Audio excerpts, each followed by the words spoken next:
A lot of people don't relate to the word abuse, and often I found that it's because admitting it was abuse feels really heavy, really dramatic, or loaded with shame.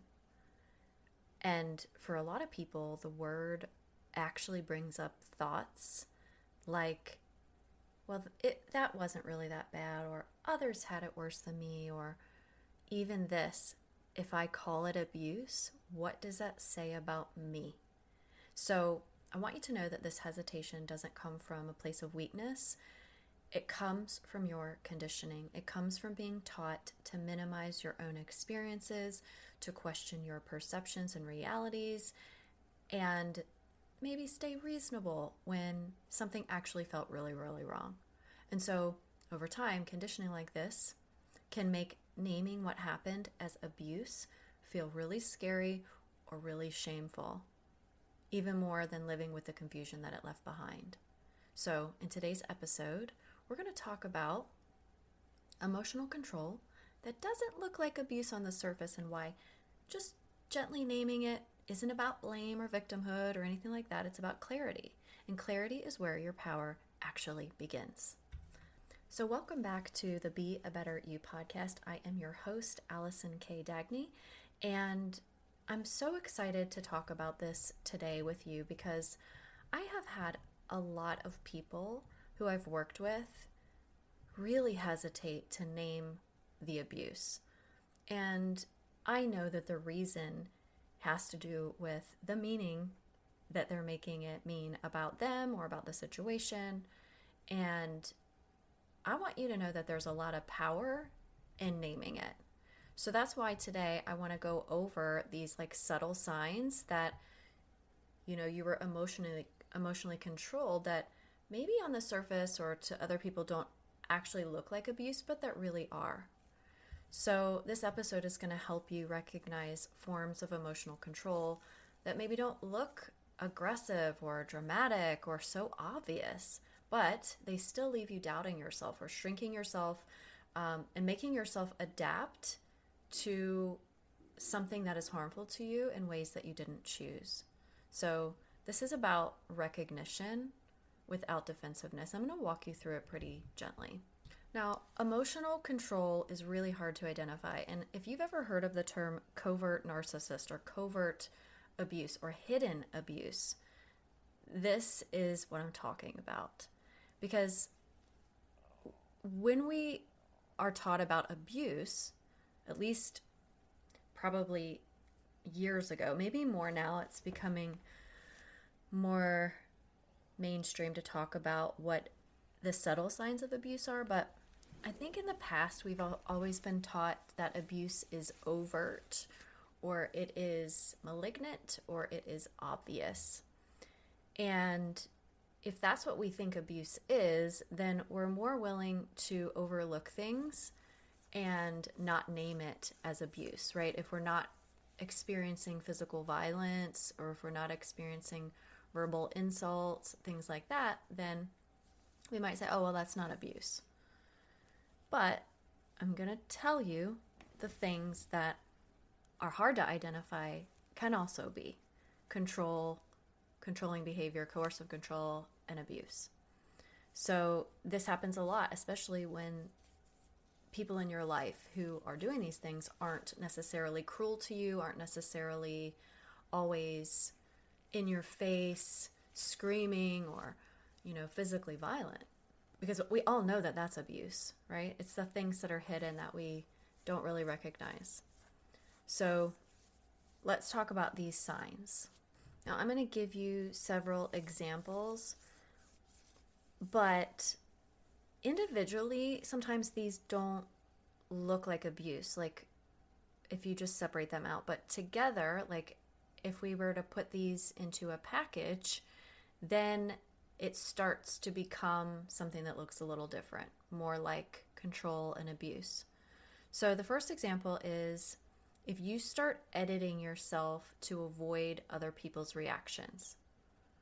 So you are thinking in your head, how do I want to say this?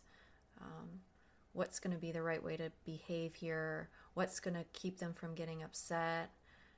Maybe you go around your house like checking for things that are out of place or misaligned or whatever, just to kind of avoid someone's reactions. Because people should be responsible for their own reactions. People should be able to handle it when everything isn't perfect the way that they think it should be. And if you have to edit yourself to avoid those reactions, that is a subtle sign of abuse. Again, I'm going to list them all so that you have a clear picture of this.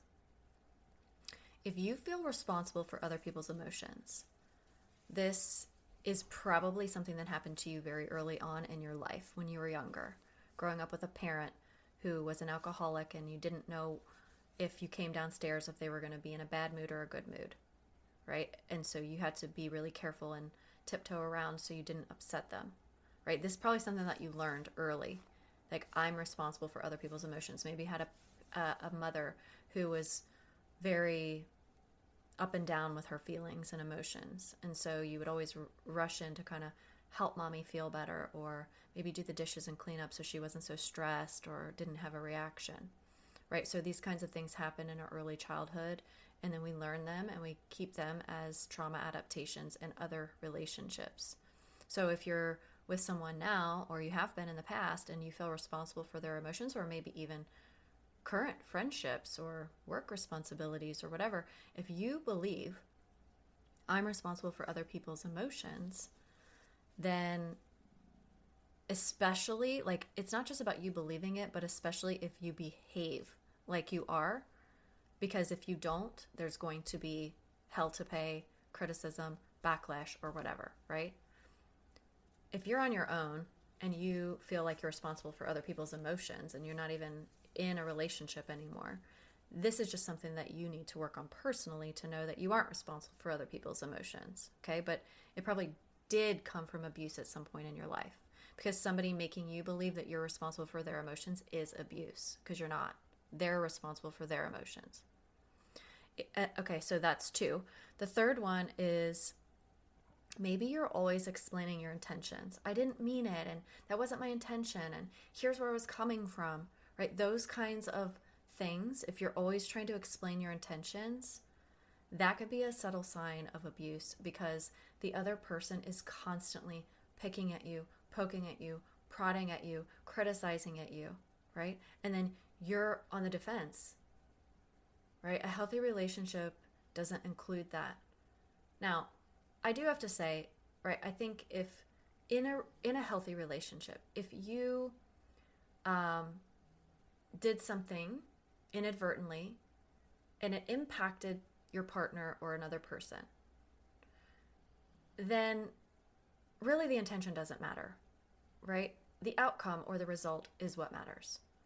So I'm talking about, like, if you're in an unhealthy dynamic versus a healthy dynamic. An unhealthy dynamic, if you're always like trying to explain yourself and this is what I meant, right? That is interjecting this like urgency to defend yourself, right? If you're always feeling like on the defense. And I guess that's probably the bigger clue here. But if you're in a healthy dynamic, you don't need to do that. You can just say, you know what, I screwed that up and totally my fault and won't happen again, and I apologize for how it impacted you. So there's two things at play here. One is healthy versus not healthy relationships. So I just want to make that clear. Okay, number 4 is that maybe you avoided certain topics because it wasn't worth getting into it with the person. Like, you do not talk about certain things. You do not bring up certain things. You avoid things because it's just going to create problems. It's just going to make a bigger issue, right? Again, this kind of goes back to like eggshell walking, that sort of thing. The 5th one is you doubting your instincts even when something felt off. And this is something I work with my clients a lot on, because they often don't trust themselves. They often don't know what their instincts are or their intuition. They don't, because here's the thing. When you're in fight or flight, you can't hear your intuition. Your intuition comes in a whisper, right? But fight or flight is like alarms blaring. So once your nervous system is settled, you're out of that toxic relationship and you're moving towards healing, it's a lot easier to hear your instincts and hear your intuition. So in the beginning of a relationship that maybe started off really nice and then started to escalate into toxicity, abuse, then maybe you started like doubting yourself, or, oh, this doesn't feel right, but maybe I'm just making too much of this, or maybe I'm just making a big deal out of it. Like, this is a sign, like, this is a subtle thing that you might not recognize could be a sign of abuse or like control dynamics in a relationship. The next,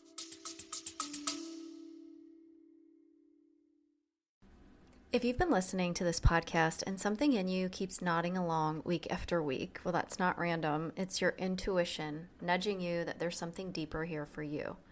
I offer a free root cause call to help you uncover what's really behind your subconscious patterns, the self-doubt, the overthinking, the emotional pain that really never lets go. And in this private one-on-one call, I help you get clarity on the real reason that you're stuck and what your next best steps forward could look like, whether that's with me or another path that fits you better. So if my episodes speak to your soul, there's probably a reason. Follow the nudge, and you can schedule your free root cause call with me in the show notes. And now we'll get back to your episode. Is that you adjust your needs just to stay connected to the other person. So this might look like if you really didn't want to go out or something and your partner did, you're basically people pleasing to stay connected to them. So you really have no desire to do this. This could happen in like relationships where you may feel pressure to have sex, things like that. You might not want to do these things, but you know that hopefully it's gonna like create connection, so you self-sacrifice for that. So if you notice that you're doing that a lot, this is like a subtle sign that this could be happening. And then lastly, the last one I have here is that maybe feeling really anxious about bringing up things that you want to talk through or you want to work through or that are important to you. Probably you stuff it and you don't because of fear or worry or creating a problem or having a disconnect with the person. But you might not know why. You might just be like walking around with this like feeling inside of you like, oh, I'd really like, but I don't know how to say it, or I'm afraid it's going to cause a problem, right? So in safe relationships, you should not feel this way. You should feel safe to be able to say anything, right? Like think if you have like the closest person you've ever had in your life who is like really safe person. If you bring up something to them, chances are, and I'm talking about a safe, healthy person, they're not going to get offended. They're not going to get upset. They're not going to lose their mind on you. They're not going to, flip it back on you, project. Healthy people don't do that. Wounded people do that. It doesn't excuse it, but it's the truth. So I guess the thing that I want to leave you with after telling you these examples is that controlling behavior and abusive behavior doesn't always just like outright tell you what to do or outright force you into things, right? Sometimes it's different. It becomes conditioning. It becomes your way of adapting to the environment to stay safe. All right, so why do people miss this when they're in it? This is the question, because a lot of people do. Some people are in relationships like this for decades and don't even know that it's abuse. I was one of these people until I was clued in to learn that this was not healthy. But control, if someone is controlling you and abusing you, it happens gradually, right? It's like a slow drip. It's like you can wear down a rock over time with a drop of water. A drop, a drop, a drop, a drop. I mean, this is the exact same thing. It happens so slowly over time and gradually that you do not even notice it. You might feel like dysregulated, you might feel anxiety, you might feel uncomfortableness inside the relationship, but you don't recognize it as abuse, right? If someone grabs you and shoves you up against the wall, or, does something physical to harm you, right? Immediately, you just abused me, right? It's very easy to see. These other forms are so subtle that they're not easy to see. And then what happens to you is that it is reinforced through relief. So, what do I mean by this? Well, when you adjust yourself, you stay quiet, you back down, you explain yourself better, or you soften your needs, or you avoid the topics, all the things that I talked about before, the tension drops, right? The other person calms down, their mood improves, the conflict ends, and then you feel safer again. So your nervous system goes, oh, when I do less, things feel better. So the relief becomes the reinforcement. It's not because you chose it. It's because your body just wants the safety. But this is really powerful and really easy to miss because there's no yelling, there's no explosion. I mean, sometimes there might be, but there's no obvious consequence, right? It's just this subtle before and after kind of dance where it's before it's this tension and distance and confusion and chaos and uncomfortableness. Let's just use that as kind of an umbrella term. It's just uncomfortable. And then afterwards, when you adjust yourself, it's connection, calm, relief, all of that, right? So your nervous system is adapting really, really quietly. And you're not thinking, I'm being controlled. You're thinking, that worked, so I'm going to do it again. So the interesting part about this is that a lot of people think control and abuse works through punishment. But this kind of subtle emotional control often works through relief.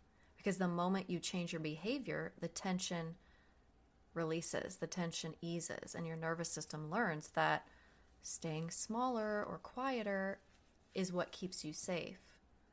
And that's how the control becomes internal, right? Because then the other person doesn't even have to demand it. They don't even have, you're just adapting to it, to the situation. Now, I do want to say something about shame here, right? Because I don't want you to think, oh, well, this is my fault. I'm doing this. No, you're not complying because you don't lack boundaries or anything like that. You're complying because your body has learned what reduces the stress, what helps you feel better quickly, right? And your nervous system and your subconscious, it just wants you to feel safe. It's just doing its job, okay? So once people understand this, they stop asking themselves well, why did I let this happen? Or why did I do this?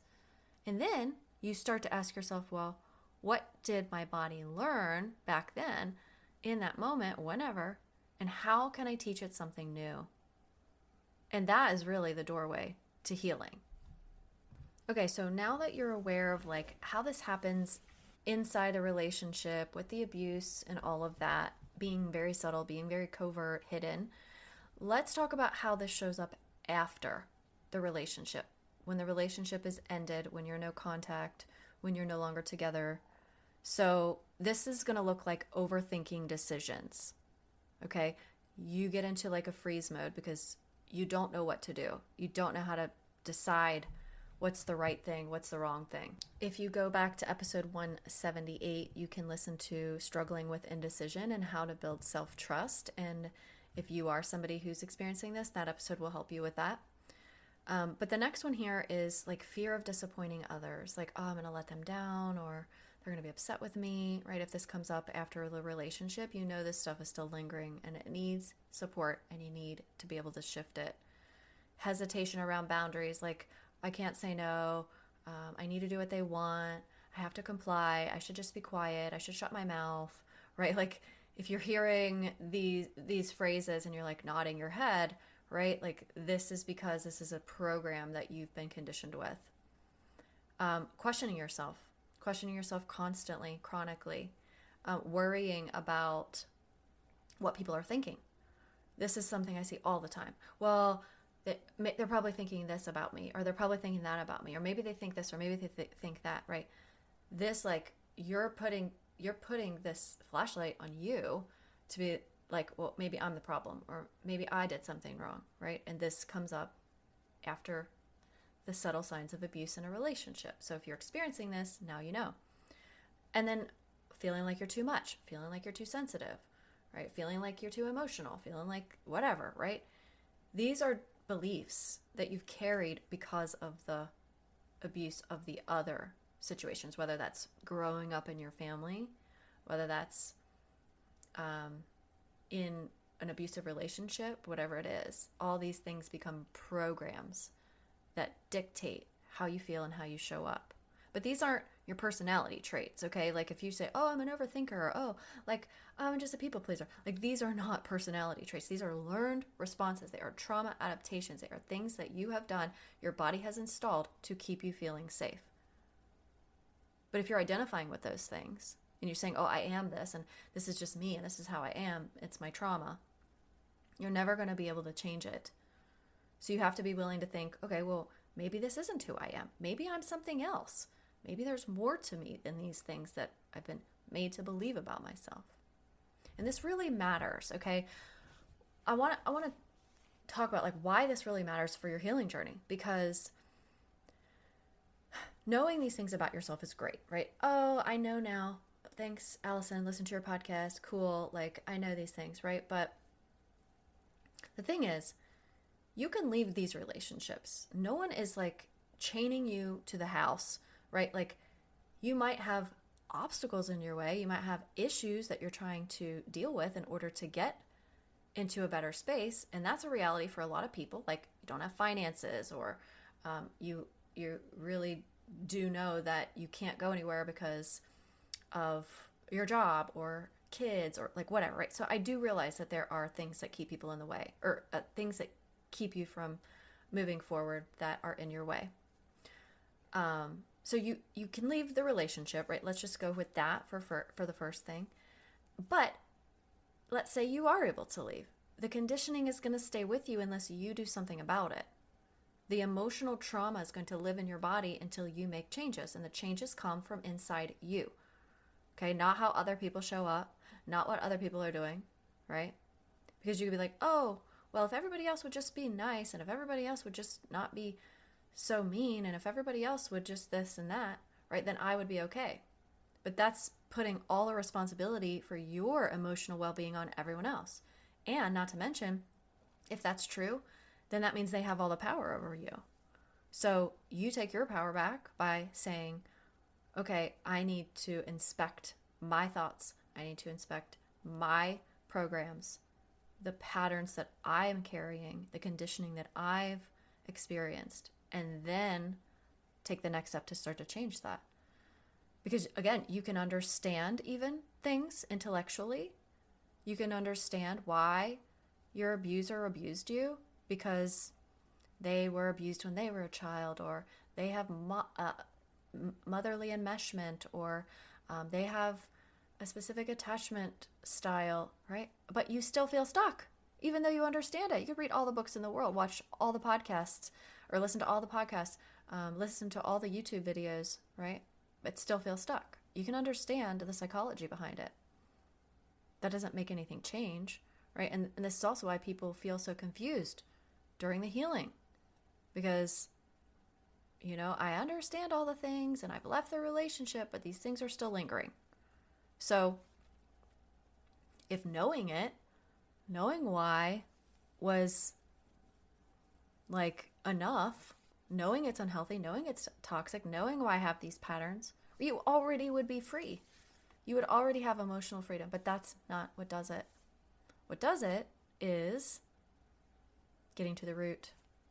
So emotional control, if someone else is controlling you emotionally and you're hearing, you know, oh gosh, like now I'm connecting the dots. Oh my gosh, this is emotional abuse. Or maybe I need to look at this further, right? Well, that is going to unwind in you when your nervous system feels safe. So number one, if you can get out of the relationship, yes, it is going to help, because it's not going to be the solution, but it is going to help, right? You're going to feel some relief being away from that person. But you're going to have to work through your own nervous system, regulation, and safety. And we're not doing this by like force or pressure, right? Like, oh, I'm just a strong person now and I have all this willpower. And, like, you're not trying to like force anything. You're trying to readapt your body to a new reality. So the old reality from your past isn't where you're at now, but your body still thinks it's there. So you have to like reacclimate to a new reality, to the reality you want to have, to the version of you that you want to be.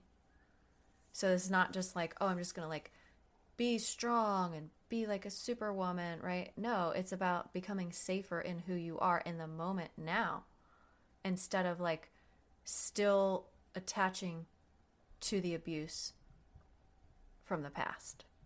All right, so if you have recognized yourself in any of the things that I shared today, I just want you to know that you can look at this in a couple of different ways. You can look at it like you're finally seeing something clearer now, or you could look at it like, oh man, how did I miss these signs, right?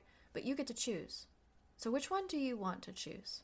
Do you want to say, hey, wow, this is good information. Now I know this about myself and now I can maybe make some changes. And maybe I can actually do something to help myself heal. Or do you want to beat yourself up and be like, oh man, I missed the signs and I didn't know, right? That's not going to help anything. That's not going to do anything for you at all. So you get to choose. I'm not going to tell you which one to choose, but you get to choose, okay?